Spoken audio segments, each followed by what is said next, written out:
Subscribe करें हमारे channel को और बेल आइकन को क्लिक कीजिए ताकि आने वाली नोटिफिकेशन आपको जल्द से जल्द मिल सके।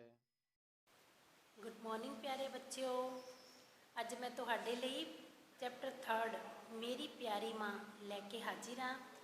तो बच्चों आओ आपां हुण कविता पढ़ांगे तो फिर कविता की प्रसंग सहित व्याख्या भी नाल पढ़ांगे, फिर इसके क्वेश्चन आंसर भी आपां करांगे।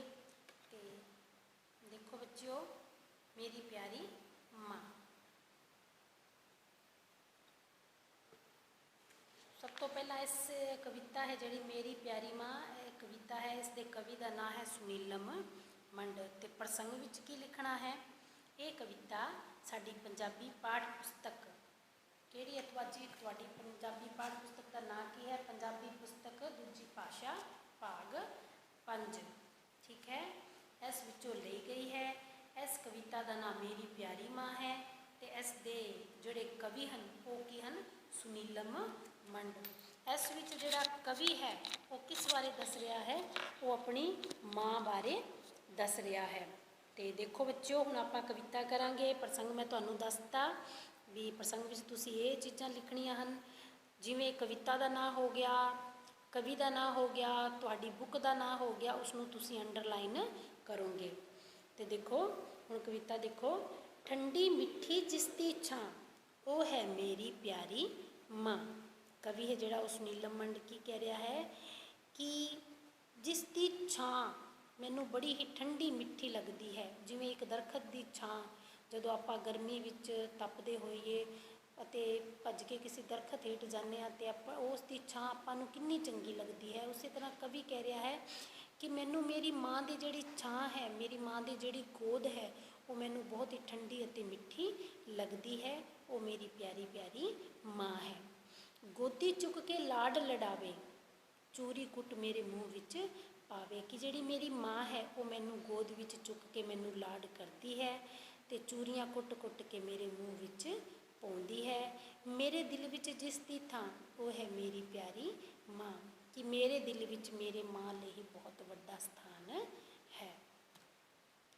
अगे देखो बच्चों, भुख लगे वो झट रजाउंदी, मिठा मिठा दुध पियाउंदी। कि जदों भी मैनू भुख लगती है तो मेरी माँ झट ही मेरी भुख है जिहड़ी वो शांत कर दिंदी है।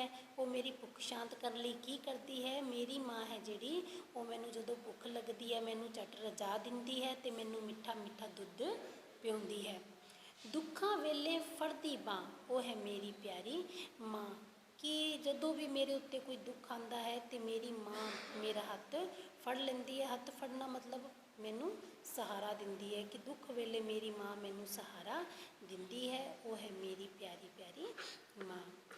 मैं अम्मी दा लाड दुलारा, मैनू आखे चंते तारा। तो फिर कवि कह रहा है कि मैं अपनी माँ दा लाड दुलारा हाँ।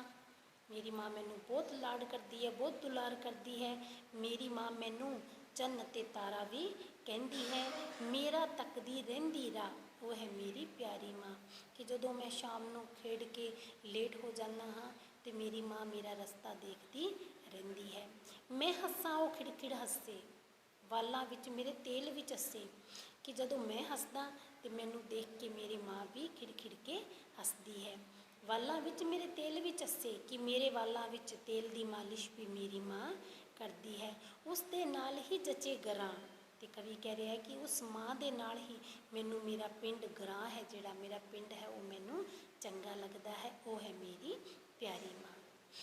तो इस नाल ही अपनी एक कविता सीगा जिहड़ा ये खत्म हुई कविता चैप्टर सीगा जिहड़ा। तो हुण अगे देखो बच्चों, औखे शब्दों के अर्थ करने ने। बाँह फड़ना, आसरा देना, सहारा देना, शरण विच लैना, राह तकना, उड़ीकना, किसी का इंतजार करना। चस्से, चस्से मतलब मालिश करना, तेल आदि की मालिश करना। जच्चे, जच्चे मतलब चंगा लगदे, फबदा है, चंगा लगता है। ग्रां पिंड, छोटा नगरिया बस्ती। अगे देखो फिलअप करनी है इससे, ठंडी मिठी जिसकी छां मिठा मिठा दुध पियाउंदी। मैं अम्मी दा लाड दुलारा, मैनू आखे चंते तारा। मैं हस्सां ओ खिड़खिड़ हस्से। नैक्सट एक दो शब्दों में उत्तर देने हैं। माँ बच्चे नाल लाड किवें लड़ाउंदी है? ਮਾਂ ਬੱਚੇ ਨੂੰ ਗੋਦੀ ਚੁੱਕ ਕੇ ਲਾਡ ਲਡਾਉਂਦੀ ਹੈ। ਤੇ ਬੱਚੇ ਦਾ ਰਾਹ ਹੈ ਜਿਹੜਾ ਕੌਣ ਤੱਕਦਾ ਹੈ? ਬੱਚੇ ਦਾ ਰਾਹ ਉਸਦੀ ਮਾਂ ਤੱਕਦੀ ਹੈ। ਬੱਚੇ ਦੇ ਦੁੱਖ ਵੇਲੇ ਮਾਂ ਕੀ ਕਰਦੀ ਹੈ? ਬੱਚੇ ਦੇ ਦੁੱਖ ਵੇਲੇ ਮਾਂ ਉਸਨੂੰ ਸਹਾਰਾ ਦਿੰਦੀ ਹੈ, ਉਸਦੀ ਬਾਂਹ ਫੜਦੀ ਹੈ। ਫਿਰ ਹੇਠਾਂ ਗੁਰਮੁਖੀ ਅਤੇ ਦੇਵਨਾਗਰੀ ਦੇ ਕੁਝ ਸ਼ਬਦ ਜੋੜ ਦਿੱਤੇ ਨੇ, ਉਹ ਵੀ ਤੁਸੀਂ ਕਾਪੀ ਵਿੱਚ ਕਰਨੇ ਹੈ। ਤੇ ਫੋਰਥ ਹੈ ਜਿਹੜਾ, ਉਹ ਵੀ ਤੁਸੀਂ ਕਾਪੀ ਵਿੱਚ ਕਰਨਾ ਹੈ। ਤੇ ਇਸ ਦੇ ਨਾਲ ਹੀ ਆਪਣਾ ਚੈਪਟਰ ਕੰਪਲੀਟ ਹੁੰਦਾ ਹੈ ਪਿਆਰੇ ਬੱਚਿਓ। ਹੁਣ ਆਪਾਂ next chapter 4th number chapter ਨਾਲ ਅੱਗੇ ਮਿਲਾਂਗੇ। ਤੇ ਇਸ ਦਾ ਕੰਮ ਤੁਸੀਂ ਸਾਰੇ ਬੱਚੇ ਇਸ ਦਾ ਕੰਮ ਜ਼ਰੂਰ ਚੈੱਕ ਕਰਵਾਉਣਾ, ਇਸ ਦਾ ਕੰਮ, ਠੀਕ ਹੈ।